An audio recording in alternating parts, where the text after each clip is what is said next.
सरकार या जो ट्रिपल इंजन की सरकार है, उस इंजन को अगर ऐसी आशीर्वाद रहा तो फेल करने की गारंटी, पटरी से उतारने की गारंटी, इस सरकार के इंजन को पटरी से उतारने की गारंटी नरेश मीणा देता है। और ये तो अभी शुरुआत है, ये तो इस सरकार के खिलाफ जंग का ऐलान है, जंग की शुरुआत है। अरे असली जंग तो बनास में होने वाली है, असली जंग तो बनास में होने वाली है। असली जंग तो वहां होने वाली है जो मेरे किसान भाइयों को, आम जनता को घर बनाने के लिए, दीवार बनाने के लिए एक टोली रेत के 15-15 हजार, 20-20 हजार रुपए देने पड़ते हो। एक किसान, एक आम आदमी अगर कोई एक टोली रेत लेके आ जाए तो 1.25 लाख की पेनल्टी काट देते हैं, उसको जेल में डाल दिया जाता है। और इस राजस्थान के सफेद पोश कपड़ों में बैठे हुए वो धन्ना सेठ जो नेता है, राजनीति करते हैं, वो ओम बिरला, प्रमोद जैन भाया और राजेंद्र सिंह राठौर, जिन्होंने गाद निकालने के नाम पर जो बिशलपुर में जो जहाज चला रखे, नावें चला रखी है। मेरे किसान भाइयों नहीं जागे तो जैसे सीमेंट कट्टों में मिलता है, उसी तरह बजरी भी कट्टों में मिलेगी। मकान नहीं बना पाएंगे, शौचालय नहीं बना पाएंगे। इसलिए अभी तो यह जंग की शुरुआत है, असली जंग तो बनास में बिरला के खिलाफ होगी और फिर उससे भी बड़ी जंग तो डूंगरी बांध के लिए होगी। उसके बाद सबसे बड़ी, उसके बाद बड़ी जंग तो डूंगरी बांध के होगी।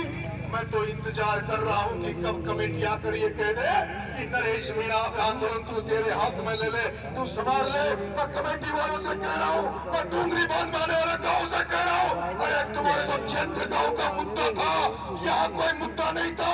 यहाँ तो मेरी अकेली माता का मुद्दा था, जिसका मैंने इतना बड़ा बाउंड्री कर दिया, जिसको मैंने तूफान के रूप में खड़ा कर दिया। अगर नरेश मीणा जिस दिन डूंगरी बांध में कूद जाएगा तो तुम कह रहे हो डूंगरी बांध, अरे नींद नहीं आने दूंगा मंत्रियों को, मुख्यमंत्रियों को नींद नहीं आने दूंगा, चैन की सांस नहीं सोने दूंगा।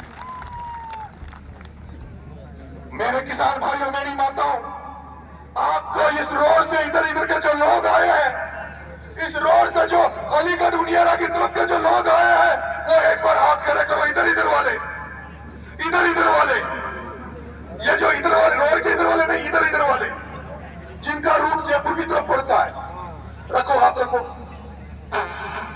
अब जो कोटा साइड के जो लोग आए रोड के इधर, वो हाथ खड़े करो। बराबर की संख्या है, बराबर की संख्या है।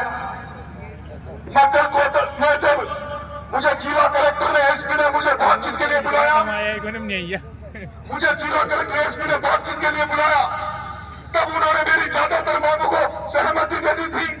जो जिला लेवल पे जो हमारी समस्या थी, हमारी मांगे थी, उन्होंने कह दिया था सीआई का इंतजाम कर देंगे, इलाज कर देंगे। उन्होंने कह दिया था मौजों की ढाणी को विस्थापित कर देंगे, उनको मुआवजा दिला देंगे। उन्होंने कह दिया था जो सोच से अलीगढ़ का जो ट्रूपर सड़क बनी है, जो अलीगढ़ से हासिल इनको डामरीकृत करवाने के लिए प्रस्ताव भेज देंगे। उन्होंने कह दिया था जल गंगा विभाग की जो जल जीवन मिशन में जो नालों में जो पानी नहीं आ रहा, उनमें पानी चालू कर देंगे। उन्होंने कह दिया था जो दादुआ की ढाणी जो भी रेवेन्यू गाँव नहीं है, उसका प्रस्ताव भेज देंगे। उन्होंने सारी मांगों के लिए सहमति दे दी थी। उन्होंने ये भी कह दिया था कि मुआवजा, समरावता का मुआवजा दे देंगे, समरावता के मुकदमे को वापस लेने की बात कर लेंगे। उन्होंने ये भी कह दिया था तुम्हारे बेटे से कि चलो अगर तुम तैयार हो जाओ तो अभी हम लोग जयपुर में बड़े अधिकारियों से बात कर लेते हैं और तुम्हें ले जाकर बात करा देते हैं।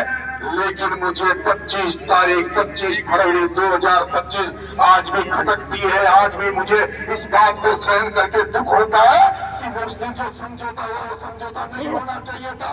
जो मेरे पिता ने समझौता किया, मेरी टीम के लोगों ने समझौता किया। नरेश मीणा उस दिन जब टॉप की जेल में था, जब वो समझौता हुआ, मैं पूरी रात भर सो नहीं पाया। अरे पूरी रात भर नरेश मीणा सो नहीं पाया। मैं दुखी था कि समझौता क्यों कर लिया, जब पूरे राजस्थान के लाखों लोग नरेश मीणा के जेल में रहते हुए नरेश मीणा को छुड़ाने के लिए जयपुर जा रहे थे। तो समझौता इस जनता के बीच में होना चाहिए था, बंद कमरे में नहीं होना चाहिए था। लेकिन बाद में जब मेरे पिता से मेरी बात हुई, मेरे पिता को जब मैंने उल्टा सुल्टा बोला तो मेरा बाप बोला, अरे बेटा कोई भी मेरी जगह दूसरा बाप होता वो भी वही करता जो मैंने किया। मेरे जाते और अगर कोई जनहानि हो जाती, कोई मर जाता, तो हमारे परिवार पर जो कलंक लगता, उस कलंक को कौन मिटवाता? इसलिए तू चाहे नाराज हो जा, कुछ भी करे, वो हमारी गलती थी जो हमने समझौता कर लिया।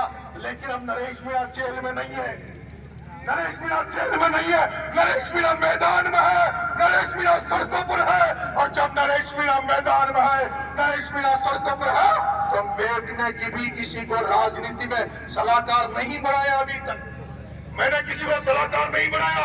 25 साल की राजनीति में वही करता हूँ जो दिल में आता है, जो दिमाग में आता है, और दिमाग से ज्यादा दिल से काम करता हूँ। दिमाग नहीं लगाता।